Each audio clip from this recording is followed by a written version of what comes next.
Hey guys, you're out in time for summertime. Now today's episode is super exciting, and not to get me wrong, I love every interview that I do, but today's guest I've been watching since I was a toddler. So Ghana and the Bronx, it is my honor to welcome Mr. Clifford, as we say in the show, Clifford Owusu. What's up? It's your boy Clifford Owusu. I'm so happy and honored to be here with you. Thank you. I am. I really am. Now let me ask you, from watching In an African Home so much, what made you think of that concept? Well, the concept came from just, growing up in America and seeing how our parents act. We're in America, but they still want to act like we're in Ghana. And every house that I went to, my friends, I realized that all our parents were acting the same. And I said, you know what? I should put this, out there to see if, it catches fire, and it caught some fire. So it was pretty good. Now, let's dive into who Clifford is. Okay. Let's talk about what your childhood was like, where you were born, and how that's inspired you along the way. Yeah. So I was born in Ghana. All right. I was born in Ghana, Tema actually. And then when I was 4, I came to America. Right. So when I came, my parents were strict, but not really, because I'm an only child. So I got that strict part, and not really because they actually allowed me to grow and experience a lot of things.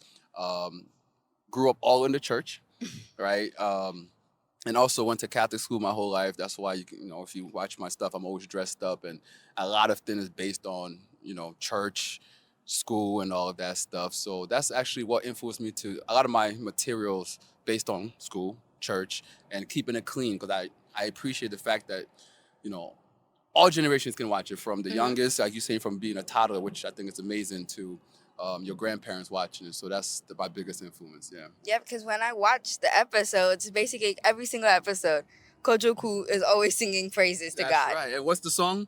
What a mighty God we serve. We are serving, no. She watches for real, yeah. At the age of 11, I am already discovering my talents, and especially with all the opportunities I'm receiving. What were your aspirations at my age, and were you able to attain them?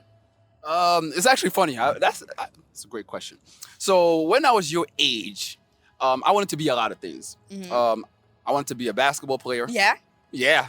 And then height stopped me from that. And then I got really into music production. People don't know, I have music albums out. Yes, I did a gospel album. I did a comedy album. I have EPs, 2 other EPs. I work with a lot of artists in the Bronx. I used to make beats. A lot of people who really follow me from the beginning know about my beats. One of my most popular songs was "Oh Nana" by Nana NYC. I made that beat. A lot of people don't. I was able to interview him. See? Nobody knows I made that beat, and there was this song I did. It's called "I Wanna Dance." It's like I wanna dance, and that blew up. So that I really wanted to be like P Diddy. I looked up to P Diddy. I wanted to be a producer and all of that, but at the same time, I loved comedy too. So if you watch my stuff, I'm going back to my stuff again, you see that I do everything, right? I'm doing the music part.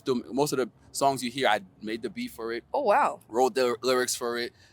People know Tilapia Killer, right? That's like my alter ego when I wanted to be an artist and all of that stuff. So yes, I was able to attain most of the stuff I wanted to do. I just put it in a big jar and just mixed it all around into my production. So that's a great question, yeah. So I'm happy that I was able to do all that. That's funny, because when I was younger, although I knew I wanted to be a journalist too, I had a whole bunch of other ideas. Yeah. One point I wanted to be a doctor. Ooh. One point I wanted to be a singer. Ooh. One point I wanted to be a scientist. Ooh. To discover the vaccination for cancer and be able to heal everybody and just go around and say, hey, here's my stuff. You could take it. You'll never get sick again. We'll all live happy and long lives. That's amazing. My goodness. But can you sing though? Somewhat. Let me hear something. Come on. Come on. You got to give it this. I have since retired that dream. How many years ago? About 4. 4? Okay. All right. Okay. But I might get around to it. I'll be waiting for it. Especially since my younger brother loves to sing and he eggs me on sometimes. That's cool. So, because maybe I'm writing revisit this song with Tilapia Killer, and I would love for you to sing the hook. Ooh. Think about that. All right, cool. I will. All right. Now, who are the people who have helped you the most along the way? Ooh, that's great. So, number 1, God, right? God is my biggest everything, right? So I stand on my favorite verse in the Bible is Proverbs 16:3, which it says, if you commit everything or anything you're doing, God will establish your plan. Yes. And that's what I stake on. It's written everywhere, so that's my number 1. of course, my parents, right? Even though in the beginning, the support really wasn't there because they didn't know what I was doing, right? Yep. But now they really support me. And then my friends from back in the day are my biggest supporters. So that's Sam, Nana, Akwesi, Eric, Daniel, and WK. So I grew up with them. If you watch my old videos, that's the people that I used to dance with. So those are people who really support me. When I do shows, they come. I take care of them, but they don't ask for anything, right? They'll come do it for free, help me do my show. So they're phenomenal. And of course, my wife, right? I met her later on that I met my friends, but ever since I met her from day one, she's been super supportive. Every show I've done, she's been there. She helped me write some scripts. Some I forgot the script. I think it's Back to School. If you ever watch Back to School, I think I have. She's the one that came up with that concept. Oh, And wow. Yeah, she came up with that concept, and she's amazing. So those are the people. Yeah. So trust me, I'm happy school's about to start. So what is the point? Well, Dad, I made a list For what? of things I'm gonna need for school. Wow, I see the conversation we had last time about being an African. Wait, let me see the list.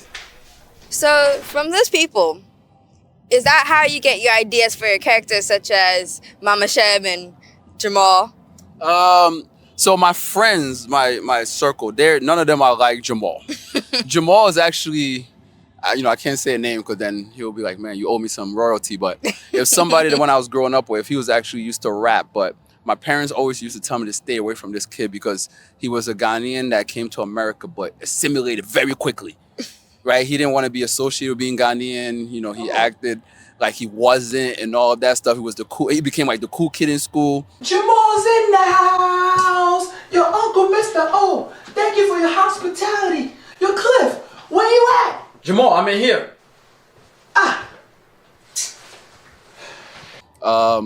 So that's the Jamal character. Mama Shem is one of the most humblest person I've ever met. He actually reached out to me, I'm a big fan of yours. It would be like a dream if I was able to work with you, thinking I wouldn't respond. A week later, we did a video together. Wow. Right, so yeah, he's good. He's doing phenomenal, as you see. Like, he's blown up ever since we did that video. He has millions of, I know TikTok, he's like millions and millions of followers. So he's amazing. So that's the story. Hello, Hello, Mama Shem. brother Kojo. Hey! Today is a day of celebration. How are you? Oh, I am fine. And Clifford Clifford is here. and the family. Everyone is fine. We thank God. Thank God, we thank God. How is America? I like to work with anybody. Anybody reaches out to me, I will work with you. Yeah. Now with Jamal in the show, he's always getting you in trouble. Yes. And it was true. He's always getting me in trouble. And I created Jamal. I'm going to look into the camera. I created Jamal for the audience to not like Jamal. Right? Everything in my power, I made sure he was loud. Yes. He talked weird. Yes. Like he talks like this. Like, Jamal's in the house. Or Jamal's out on the phone. house. Jamal, everything is Jamal did. He gets smacked. Jamal just got slapped. Like, everything I did in my power so that this man was not liked. African dad doesn't like him. He gets me in trouble. But guess what? He's everybody's favorite character. Yes. Outside of African dad, of course. Yeah. Everybody, everywhere I go, can you play Jamal? Jamal. I'm like, what about Cliff? They're like, Cliff is boring. And it's true. It's true, though, because my character is usually yes, dad, no dad, right? So, and that's how I was growing up. So, yeah. Jamal's in the house. What's up, Uncle Mr. O? Uncle Mr. O, you good? You good? I really was. And then what happened? And then you came into this house. Oh, you tryna play me? And I think one of the funniest ones was when Jamal ended up sending you how to beat your father. Yes. And that, as you can see, wasn't a good idea. Nope. Yeah. But you didn't follow through with that I idea. didn't follow through, but think about it. If somebody tells you something like that, and you guys still like him? Huh? Yeah, I'm looking at you. You, I know you, especially you right there. You still like Jamal? Sorry, go ahead. I don't understand it either. Yeah. Do you like Jamal? Do you like Jamal? I mean, I don't mind him because I can You don't understand mind his him. character, but I prefer Clifford. Okay, good. Because he's actually trying his best not to He get in is. trouble anymore. He is. He and is. then Jamal, he always just sucks him in. He does. He does. And especially when he told him that idea of, oh, just tell your dad I'm coming. yes, that was actually a good idea, though. That was actually a good idea. Yes. Think about it, right? So it worked. I just couldn't get back in. Nope. he flipped it on you. He flipped it on me, yeah. And he always, see, and I'm actually happy you brought that up because I want people to understand that the story that I'm telling, right? If you really watch, there's always some kind of moral, right? I'm not one of those just entertainers where I just want to make you guys laugh, ha ha ha. You get smacked. You teach something. I'm trying to teach something, right? So my dad always, even though he was dramatic, at the end there was always some kind of moral. So the fact of me sneaking out the house, okay, that's great and all, but now you don't live in this house because before, for you to do something like that, you have to ask permission, tell me where you're going, and let me, tell you can go. So. Yeah, that's the story I'm trying to teach. Like, it's funny and all, but it's always a reason for, the story. And even bringing it back to the episode called I Need Your Permission. I need your permission, exactly. And when Cliff says, I'm 18 now, I'm 18. I don't need your permission. And my African dad said, what? Oh, well, then You can move out of the house. you can move out the house. Yeah. Permission? so funny. Yeah, we've been off that. All right. I don't need permission from you. And I think why that's is one thing that? I really loved about them. Now, can you see yourself coming to Ghana and doing tours there? Yes. That was the plan before COVID hit. Yep. Everything I do revolves around Ghana, right? If you watch my early stuff, it's funny because my YouTube, I didn't even realize that I created a YouTube on the Independence Day of Ghana. Like if you go and check when joined. Yeah, March 6th. March 6th. It says, I think it's March 6th, either 2006 but it's March 6th. And I'm like, everything I do, without even realizing, has to do with Ghana. So I remember when I used to rap, when I was doing music, right? There was a line, I hope I remember. I said, okay, so it was, some put it down, but I put my flag up. Right, I was raised in America. I was born in Ghana, but raised in America. So my accent is gone, but never my culture. So Ghana, when I do it for you. Right, so everything I do revolves around Ghana, right? And all I ever wanted was the Ghanaian support. That's all. So I do see myself going back home, doing a tour. Hopefully they can relate to, me coming back and talking about like the experience in America. But at the end of the day, we still Ghanaians. So yes, that's the plan. And I hope you'll be there. Maybe you'll be the MC. Maybe. Not maybe. I think you should. I think I should too. I think you should, and I think I think it'll be received very well.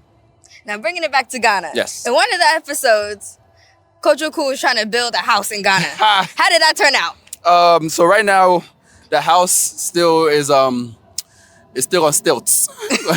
Nothing has been done, and that's a story my dad used to tell all the time. That's why I did that episode where, it's like 10 years trying to build a house, but it's like the money you send home, if you send $100, they're using 90 for themselves and $10 for the house. So it takes a long time. So if you remember that episode, the guy was like chilling with like his girl and then banging and acting like, he's working. Yeah. But the house is still the same as you saw it, still like that. Will it ever be built? I think not. No. Unless we all go home and you can help me Yes. build it. Yeah. But then you're going to need to kick out those people and We take gotta all your kick them money out. back.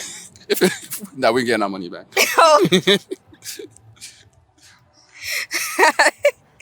Lastly, as I mentioned earlier, I'm always about bridging the gap.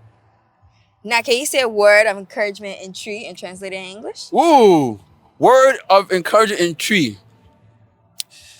Bibia oye bia menjai. That's it. It just means whatever you're doing, don't stop. Right? And I agree with that wholeheartedly. And there's a reason behind why I'm saying that. And now we got to get real because it's a very real question. So when I started doing this, and those who have been following me for a long time know that social media boom happened later on, right? I started, and everything that me and my friends, we still call ourselves K5. What we were doing, everybody called stupid because we were dancing on social media. Nobody, because now we go on social media, everybody dancing. Yep. TikTok was built on dance, right? We were dancing when we had our suits on. We were because it was always after church. We used to go shoot our videos. And people were calling us stupid and all that. And I could have stopped at that moment, right? And said, you know what? Maybe they're right. But I kept going and going and going. And now, by the grace of God, look who I'm sitting here being interviewed by. The world renowned. Well, look who I'm interviewing. No, the world renowned. Somebody I watched since I was a toddler. Exactly. So don't ever stop. Keep going. I won't ever stop. Good. And I want to use that as an example for everybody. Because if you stop, you never know what blessings you're stopping for you. Exactly. Okay, it's starting to rain now. Yeah. But guys, with your Perfect. permission, With your can we permission. continue? If we can, medasi pa. Yes. All right, now what are 2 fun facts about you that few people know? The few people know. Okay, a lot of people don't know I'm an only child, and 2, I'm actually shy. You are? Yeah. Wow. Okay, shy might not be the word. So, so for example, when people book me for a show, right, Mm-hmm. you'll see me in the corner, real calm, right? But so most people, they see me, they're like, man, why is Cliff acting like that, right? But it's not that I'm acting; it's just who I am. Like, I'm very calm till the lights come on. If you guys never met me and we're in a room and I'm not booked to perform, I'll just really just be by myself, real calm. You know right? what? I can relate to that. But people don't expect. So they think as soon as they see me, they're gonna. And I'm like, I can't be like that 24/7. No. Like, come on. So yeah, I'm actually very calm. Like, so I think people will be like, yeah, right. People who know me are, yeah, Cliff ain't calm, but I really am.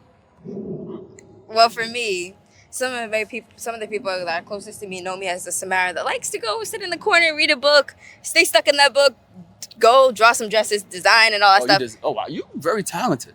I try. I mean, I have a love for different things. I have a love for reading, Yep. so I want to be an author. Oh, that's great. I also want to maybe design my own dresses. Wow. So I'm looking forward to all of that. And I also want to be the person to help my brothers out because they have a lot of talent too. Oh, wow. Like the middle child, he wants to be a rapper, a singer, an actor, a musician, That's phenomenal. Yeah. have his own game console. Wow. And my youngest one, he wants to cook. He wants to have his own restaurant. He said if he could have his own restaurant at the age of 10, he'll be happy. Wow. Your parents are phenomenal. Yes. Seriously, this is great. They're the reason why I've come this far. Yeah. Yeah. So I want to show everyone what a Bronx child can do with lots of courage and a family to support them because I that's love it. what's been happening for I me. love it. And let me tell you something about that, what you're saying. One, the support is very important, right? Yes. I feel like the next generation of Ghanaians that are coming, like your age, you guys are going to take Ghana to a place where we could have never dreamed of because of your parents and how I'm going to raise my son, right? Because we didn't have that. Like my dad and my mom, I'm telling you, it's not that they didn't want to support me. It just didn't make sense back then. But right now, if my son comes and says, oh, daddy, I want to follow you. If I want to be a comedian, I'm supporting him 100%. I'm going to push him and say, yes, but you have to work for it, right? For example, like you coming out here, it's about to rain and all of that. You have to work. You could have been like, it seems like going to rain, I don't want to. You know what I mean? But you still have the drive and passion. So don't ever let anyone, right, take your passion. Not even yourself. Not even myself. I won't. Right? Because sometimes people will talk and when you be like, And then it sometimes gets to your head and exactly. you're like, And then yourself. that's little whisper Exactly. like, maybe you shouldn't do this. You have to fight against it. Exactly. Almost like a whole Mortal Kombat in your head. I love what you just said because you took the words out of my mouth. So, because when people try to discourage you, right, that's just talk. Yep. Nobody can stop you but you. Remember that. Yep. That's very important because people don't realize. I always hear people say, oh, I stopped because this No, you didn't stop because somebody said something. You stopped because you started to believe what that person was saying, right? So if somebody comes up to you and the bigger you become, this is from experience, you're going to start hearing a lot of things that you're going to be like, why are they saying this about me? Mm-hmm. Ignore it. Focus on the love, right? I know we're getting real because I'm a comedian, but I'm big on encouraging the youth, right? You're going to hear a lot of things. And I think the problem that a lot of humans have is, let's say you're walking down the street and 100 people say you look good. Yep. You get one person say you don't look good. Guess what most people focus on? That one person. That one person. Because they want everybody to tell them that, but that's not how life works. Focus on the love. And if it's a day you're not getting the love, focus on your family and get that love. And when you get in your room, talk to yourself and say, I can do whatever it is that I want to do. So I'm happy we're talking and it's getting real, but don't let anyone, when I say anyone, I'm talking about yourself. Okay? It's all you.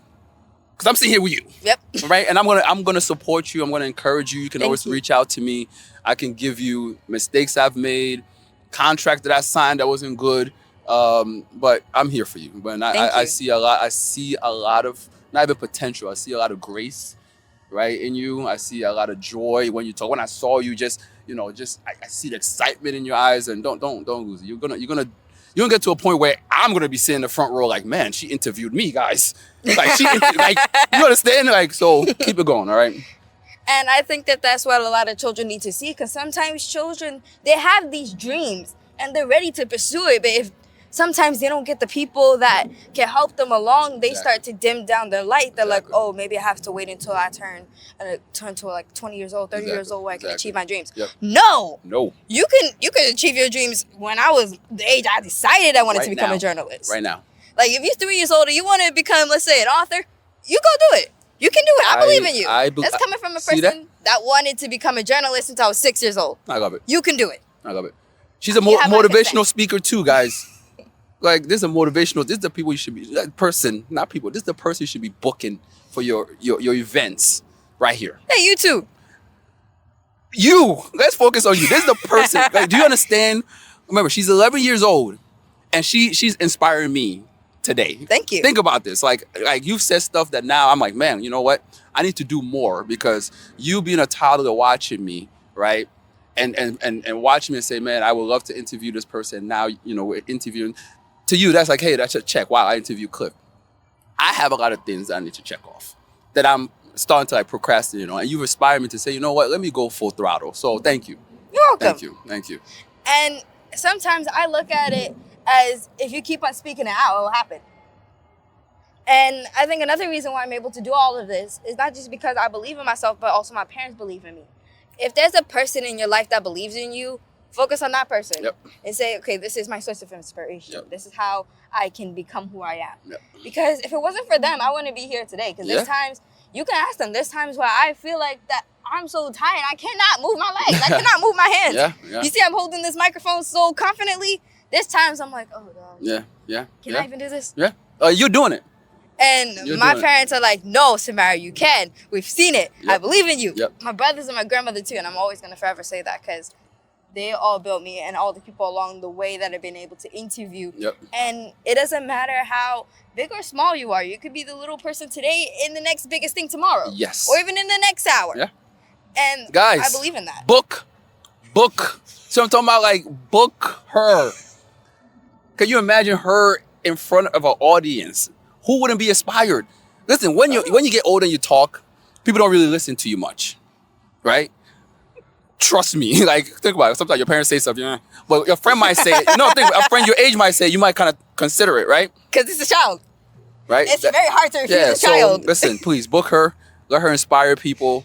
Watch her. Subscribe. Whatever you are, and you might have popped, on this video by accident, because you're just scrolling around YouTube or social media. Like I do share sometimes. this video, please. Yep. Share. It doesn't take 3 seconds for you to share a video, because you don't know who might be touched by these words. Okay, but go ahead. Let's. We got too serious. Let's So I would like to know, you are a producer, an MC, a comedian, and so much more. Yes. Which part is your favorite? Woo! That's a great question. I'm not gonna say all, because then that's not fair. I have to go back to where it all started, right? So, I love emceeing. I come to life when I MC, when I'm on stage doing comedy. But the production of videos and creativity has to be my favorite, because that's what got me here. Yes. Right? So the fact that sometimes I sit home and I'm like, man, this week, what am I going to shoot? And all of a sudden, a quick idea will come and I'll turn it into a whole storyline. It's crazy how sometimes people have gifts, because I can get a quick idea. Somebody can just say something and I can turn it into like a 10-minute skit like this. I can write it very quickly. So I would have to say that, shooting, even though that's the hardest, and then editing, which also is very hard, it has to be my favorite. And then when you finally put it out there and then you just get that response of people just happy. Oh my goodness, you've been posting so long. We're so happy to see that. I just saw this with my family. So yes, it has to be the production, yeah. Funny enough, I love editing. I love the sound of editing. My dad is like, oh, it's a lot of hard work. I'm like, I do not care. I succeeded in IT and I'm ready to edit. Let me tell you why the editing for me is tough, is because, remember, when I shoot, I'm talking to no one. Yep. right? So when I'm playing African Dad, I have to have cue points where Cliff is gonna stand, and you're talking to Cliff, right? And then you change, and then now Cliff is talking to African Dad, and if Jamal is here, so now you have to put all of that together, Yep. right? So if you watch some videos, and I've never said this publicly, watch my eyes, right? Yeah. Sometimes I forget where Cliff was supposed to stand. So I'll try to zoom in, but all of a sudden you see that like African Dad is kind of looking somewhere else, and then like pay attention. Yeah, sometimes because I do see it. it's tough because you forget sometimes where the cue was, or maybe African Dad was talking this way and then he kind of looked this way, and then when you're shooting, like, wait, did he look this way? This way? I got smacked one time this way, but Cliff went the other way.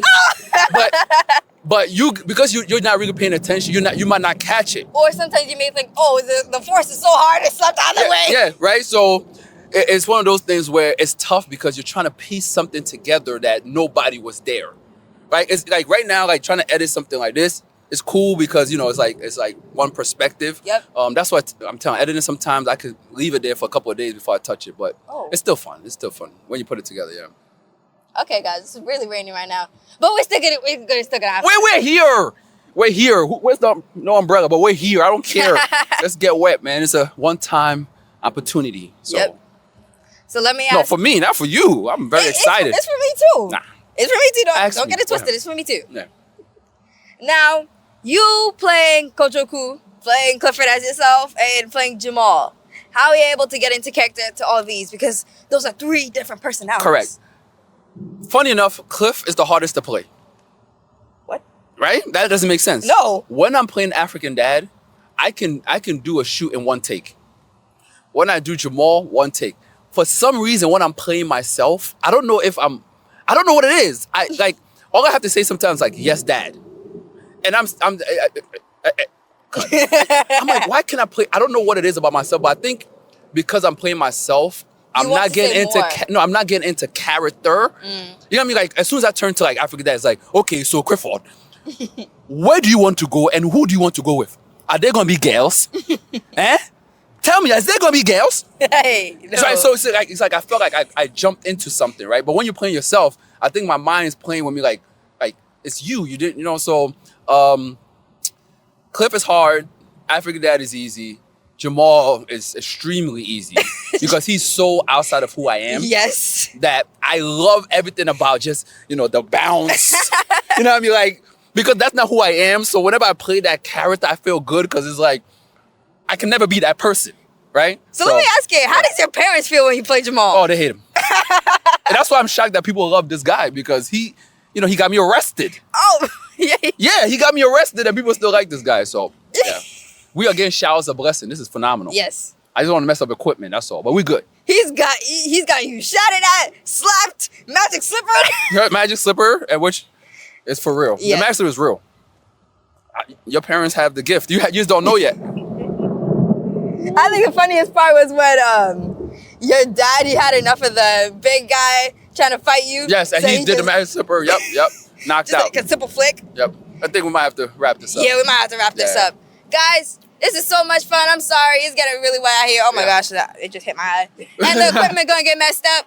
Maybe we can stick to a part 2? What do you think? 100%. We're going to do a part 2. As you can see, it's raining. Yeah. So thank you guys so much. Share this video. Bye-bye. Bye-bye.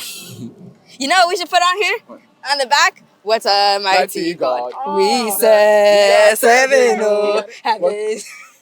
What a mighty God we serve. We are serving, oh, what a mighty God we serve. Hallelujah, angels bow before him, heaven and earth adore him.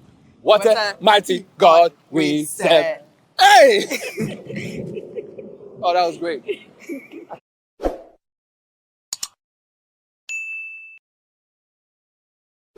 Testing 1 2 3. Testing 1 2 3. How is this working right now? Please do not rain on us yet. It sounds good. It sounds good. Testing 1 2 1 2. Yep. Testing 2 2 2. 1 2 3. Hey guys, you're out in time for summertime.